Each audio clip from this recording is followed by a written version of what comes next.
Dito lang ako sa Manila. Wala pa ba? Okay,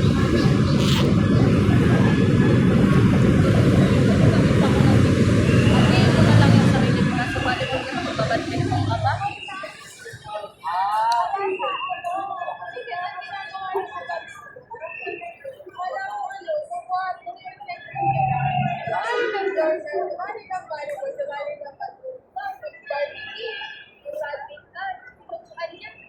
Tapos naganap ako noon, nag-darts pa ako noon. Ay, hindi darts yun eh. Kasi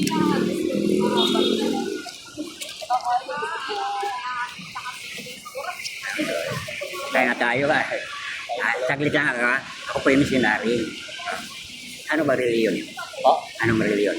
Katoliko po. Katoliko rin ako. Galing po sa missionary. Ang ano po mission ko, spiritual missionary. Sa YouTube. Yun. Ngayon, galing ako kaya po. Bibigay ko libre. Walang bayad ng isip. Sigaw mo po. O di, sa dilig lang. Pagtungkol kay Lord. Huwag, marinig mo ang salita. Huwag patigasin. 5 minutes lang, no? Hawakan mo lang. Papa Jesus. Sabi mo. Papa Jesus. Patawad. Patawad. Pikit mata, si Jesus na lang sa harap natin. Mahal tayo ni Lord kahit makulit. Okay na? Okay na. Gusto ko. Oh, walang bayad. Thank you po. Nag-miss. Kaya, bakit ako dapat patayin? Eh, binalik ako na kaya spiritual and human na yan. Mabuli. Sa mga buhan, di ba? Thank you po. Kaya saglit lang. Alang kan. Papa Jesus. Harap natin. Kasama natin. Okay? Ang ating katawan maging lupa. Pero ating espiritu po, hindi naman tayo. Okay. Lord, gusto ko makita. Everybody po. Lord, gusto ko. Makita mo sarili. Okay na? Ikaw makita mo sarili. Ikaw makita mo sarili. No? Ako'y patay na. Kaya espiritu, hindi wanag ng tao yan. Dahil ako patay na. Hindi kami yan. Radi, ikaw yan, ba? Nag-ID. Ako. Ang buhay natin ay nasa kamay. Sabi ni Jesus, Dawid, the Father, Heaven, the Holy Spirit. Pag hawak mo, di mo ako makita. Hawakan mo. Sabay kayo doon. Yung nasa harap mo, makikita mo. Sige. Napatawa. Sabi mo. Siya mahaba hanggang lupa, hanggang sila. Paliwanag. Okay. So, hindi lang sa sarili. Paliwanag mo sa tao kahit sino. Kalau tuloy ko tayo. Tayo ang pinabigyan ni Lord. Ito na nangyari sa California. Ang Lord kasi apoy, di ba?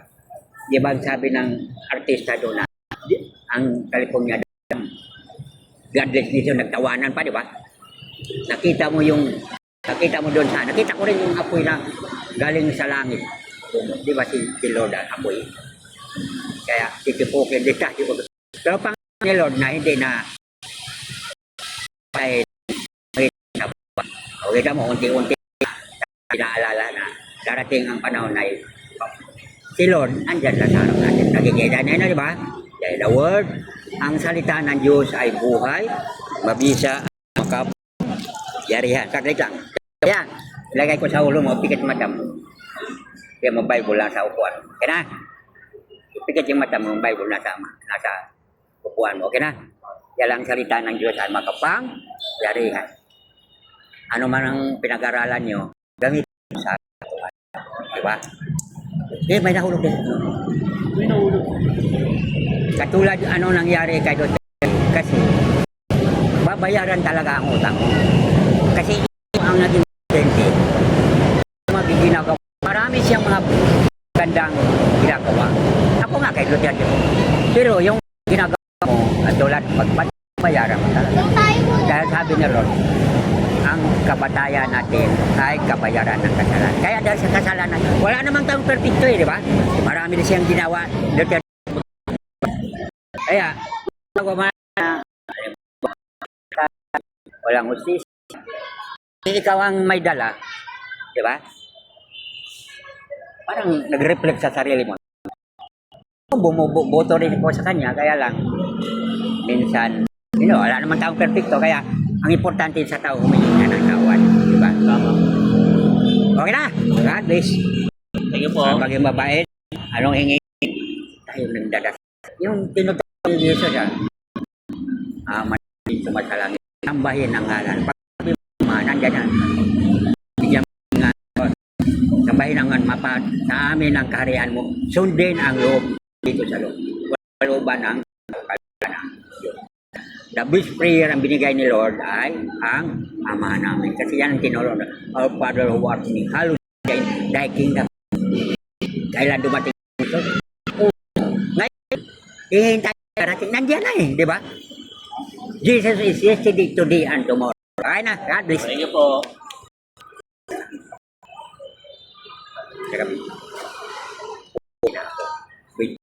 Ulit-ulit.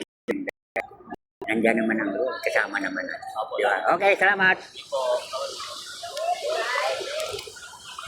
Thank you po. Galing ako. Pero, anong probinsya? Ah, dito. Dito. Buhol din ako. Wala. Salamat.